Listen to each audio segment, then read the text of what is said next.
Alright guys, so here the axillary artery is then going to turn into a brachial artery, and after the elbow, it turns into the ulnar and radial artery.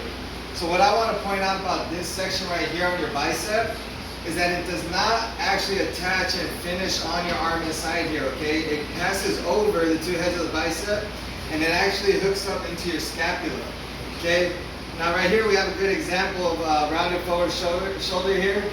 And as you can see, the shoulder head is up here, so there's this space underneath, okay? A more neutral position would be right about here to where it's actually laying flat with the table. Another way you can kind of stretch and test this out is when you push down here. See how the wrist wants to take off? So when I push down to try and stretch through the elbow and the shoulder joint, I'm going to hold and secure the wrist, push down here. And that's usually going to tell me how much tension is going on in the bicep.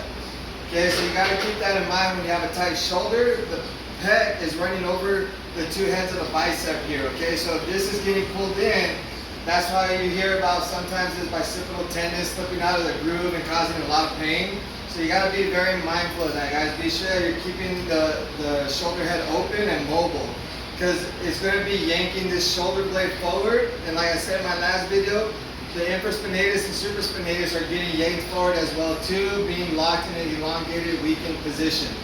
Okay, so a good way to work the bicep, just here, smashing down, you want to push and pull, but then you got to keep in mind underneath this bicep head is the brachialis, and those get stuck under there as well. So when you're pushing and pulling, add some lateral rotation on that as well.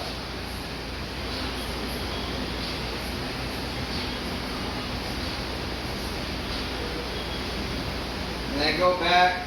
Another thing I like to do here when I'm pushing, I'll grab the elbow, roll in, push, and then as I'm going to push in again on the shoulder, I'm turning out. Here, I push down again, turn out more, push down again. So that way you're actually getting stretch on the pec major as well.